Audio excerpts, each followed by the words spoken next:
Okay, so we've got our blend softening. I'm going to go to my rotational tool, rotate things so we're kind of working along from side to side. We might as well with this image. And go to our brush, make sure white's our foreground colour, and 50%, 80%, I'm just going to lower that down to 75% flow and take it off of your brush and just paint this in. And zoom in a bit, decrease my brush size, and then just start to hopefully rub in the skin softening. Now this is more subtle than the previous skin softening, so if you want to do the trick, if I just actually fill that in again, of creating another layer, filling it with a really disgusting colour, so for example we'll go for cyan, and then we'll do Alt backspace. That means that when you apply this technique, you'll have the blue coming in where the actual skin softening is being applied. So you'll see we do it now, it starts to soften things up. So we did this all the way back on disc 1, and it's appropriate at this point with the type of softening that we're doing that we bring it back, and then you can obviously switch that layer off and see the difference. So when it's a little bit more subtle like this is quite a good technique to apply. It lets you see how much you're affecting things. And I'll decide at some point whether or not I want to go over the ellipse with this softening, because this one you can kind of get away with that. I'm just going to decrease my brush size, or kind of a little bit more focused. And I've still got another technique to apply to the hair. Come down onto the chin area, and then we'll do some global or overall contouring.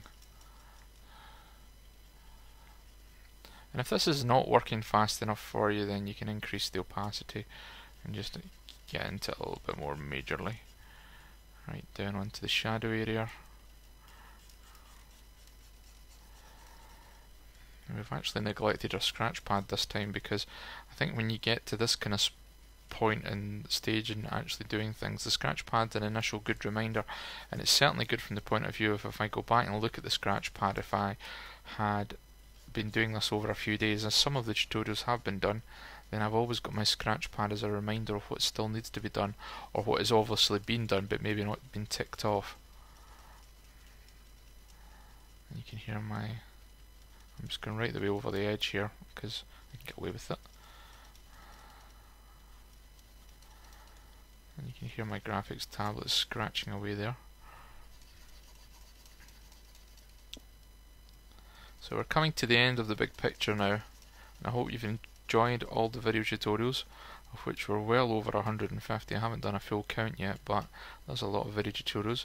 I hope you've enjoyed also the little videos, a little behind the scenes of me doing the shoots for the tutorials. As I said already, this is something that we're going to endeavour to do. When I say we, it will be my team now, Gillian, my wife, Greg, and a few other people that are going to be involved with it in future as well. Graham back on cameras and stuff like that, and we're going to look to overall improve the production values and see how we go with things.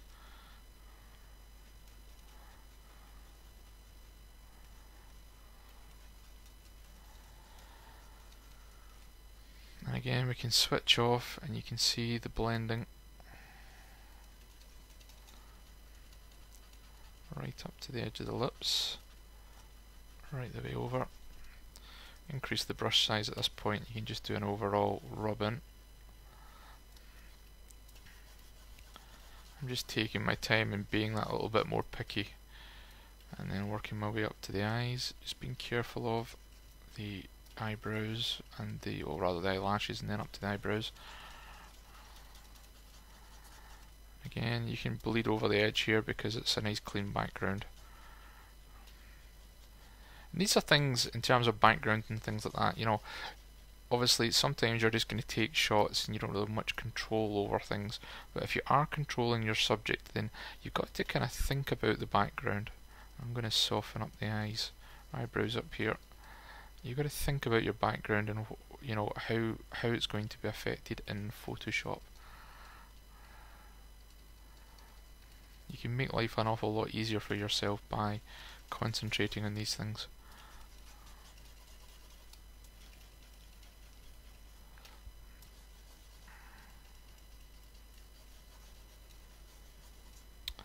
Okay, that's about it. Switch the colour layer off.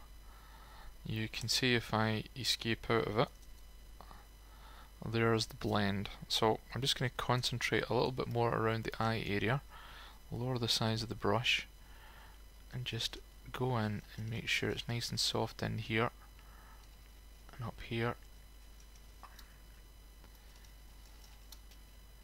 And make sure I've captured everything along the edges here.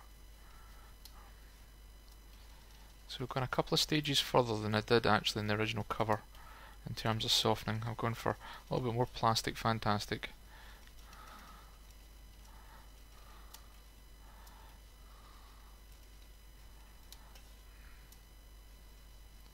Just catch the edge of those lips there. I'm just trying to see whether, yeah, I think a little bit along the edge will not actually do any harm. And then around the softness of the chin. And there we have the skin softening being applied to the skin. So that's that part done and dusted, and you can see we've got quite a nice neat softening mask there going on.